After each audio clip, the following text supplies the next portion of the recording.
How's it going? My name is Josh Riley. I guess I'm a prior KLS patient. I haven't had an episode since 2017 as well. I grew up a athlete. I grew up a musician. I grew up wanting to be in the military.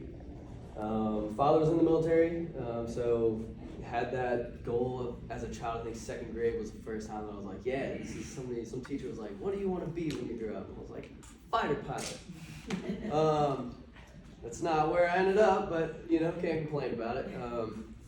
So around 2013, my junior year of high school, I had my first episode. I went 4 years without being diagnosed. So this journey I'm going to take you on, we had no idea about KLS or what any of it was. I'd never met anybody like it. A lot of misdiagnosis and stuff through that time, but my very first episode just kind of clocked out. I don't remember anything, disassociated from the reality that was my everyday life. I tell people it's like a separation of body and soul. Like my body's there, but there's nothing about me that is with my body at that time. It lasted about 20 days. It's about the length of all my episodes that I've had. And I went through a time where during that first one, I was still going to school. My friends were calling my parents going, saying Josh is acting really funny, like, is everything okay? Teachers at school were asking me if I was on drugs. I was missing, I was falling asleep in classes. I was falling asleep on the bus ride to school. Kids had wake me up in the bus parking lot going, hey, we're all, going now into the building. You coming? I was, really irritable. I don't remember any conversations I had. I don't remember any interactions that I had with any of my friends during this time. I would get kicked out of classes, which was not, like me at all. It's very hardworking. I was, again, playing sports at the time. I was in the, school jazz band. I was playing in bands, on the weekends, playing in bars. Being as social and active as I possibly could in the life that I was living at the time.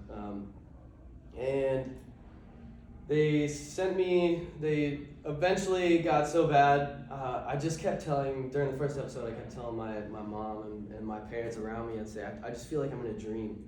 I just feel like, I'm dreaming, like I'm gonna wake up. And it's gonna be, 2 weeks ago, 3 weeks ago, whatever, whenever I felt like I was, clocked out.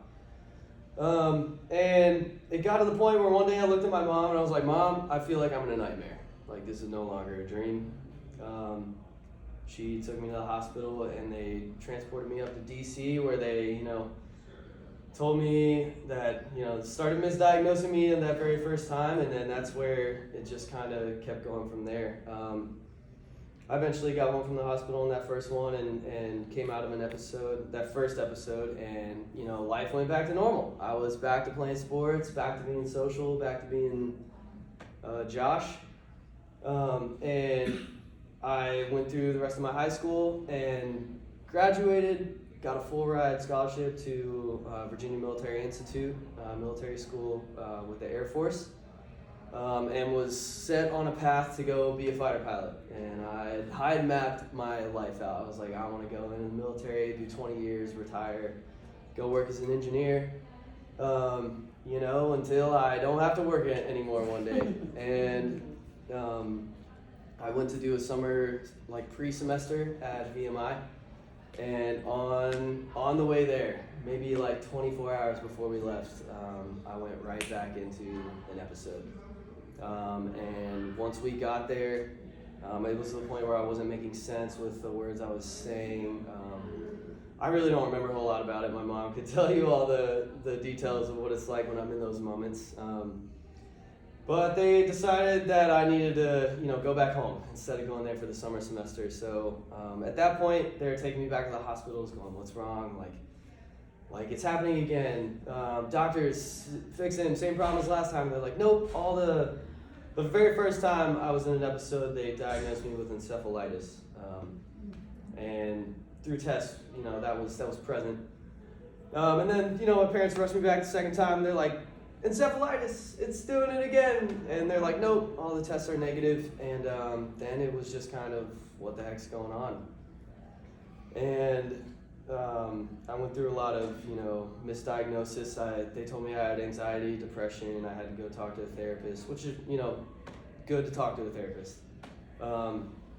But I don't think that's what was wrong with me, and I think KLS, the diagnosis kind of proved that in my mind.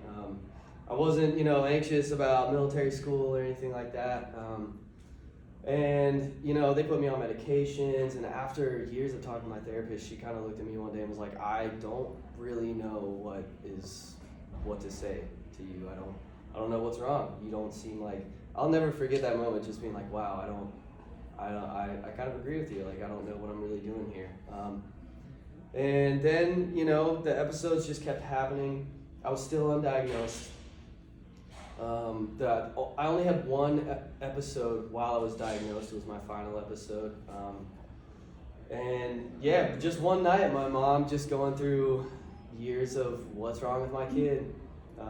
As I'm laying there and an episode goes on the internet and starts, typing more and more of the symptoms in, and then stumbled upon KLS and the foundation, and popped out of an episode, and she was like, you've got to read this. You've got to see, this stuff. So I did, and I was like, yeah, everything lines up.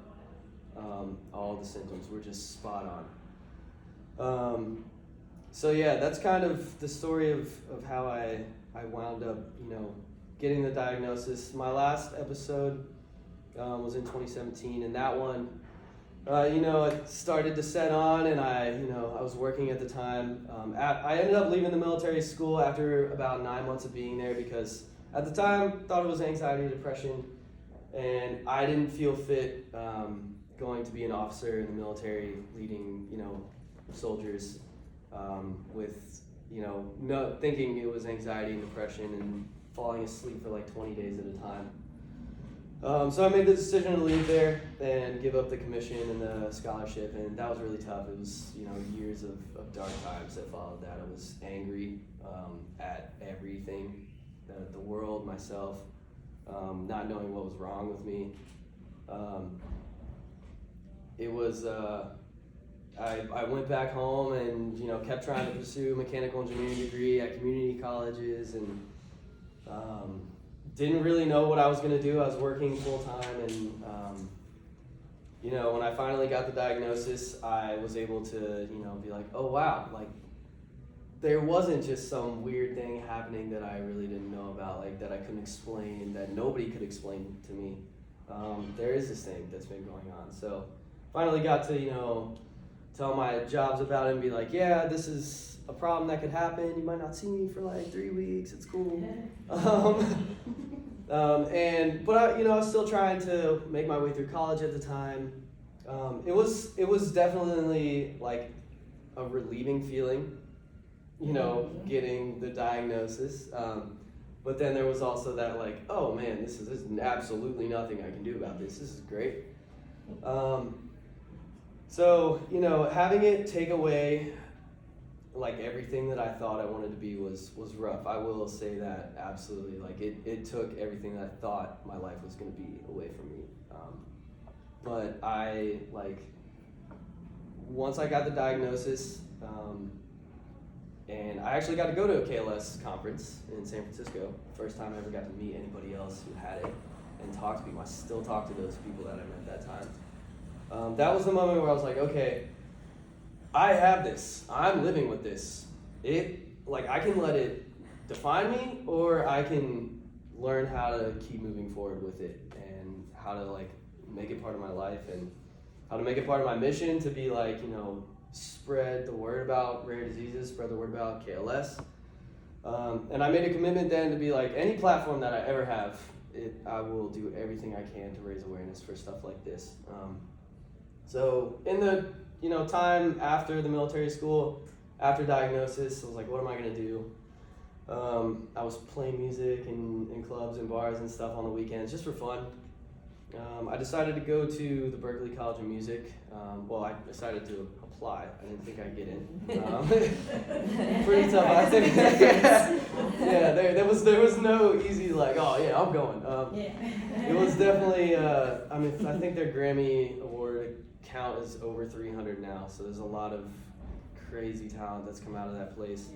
But in the years after my last episode, you know, there was still that fear. My last one was in 2017. I got into Berkeley in 2018 was my first semester there. So it was still kind of fresh. I was still living with that fear of like, I could have an episode. I could have a repeat of what happened with my first college. But I didn't want to let that slow me down. So I just shot my shot and was like, let's see what happens. I got in. And I moved up to Boston in 2018. You know, made extra keys for my apartment where I was living alone for people I knew in the area to come check on me if they didn't hear from me for a while. And just kind of started to try and live, you know, with no fear of what was happening was kind of what I was attempting to do. And just kind of made my way through that time. I just graduated like 2 weeks ago from Berkeley.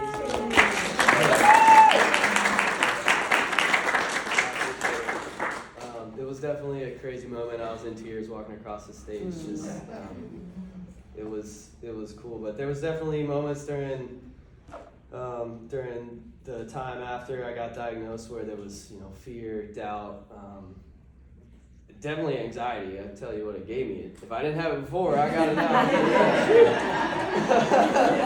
Oh man. Yeah. It's definitely a school where a lot of people leave because, you know, they go on tour, they get signed to record labels, they get crazy jobs working for, you know, all kinds of crazy people. And I was of the mindset where, like, no matter what, I'm not leaving this school. I will finish. I will get a degree because I felt like I had a chip on my shoulder. And, like, I tell people, you know, when everybody who knew me back in the day, when I was, you know, wanted to be military engineer, here's about my story now. They're like, what the heck? That's a total 180 there. You know, engineer, military to music major, dude. What happened? I just tell people I'm riding the wave. That's all I'm doing. Like I tried to make a plan once and it didn't quite go the way I thought it would. KLS is a blessing and a curse for me, at least it feels like. So I just kind of try to live every day like who knows what's gonna happen. I'm not even making a plan when I wake up. Like I'm just gonna do it. Good for you. Yeah, so it definitely taught me that kind of, I guess. But That's awesome. yeah, I don't know.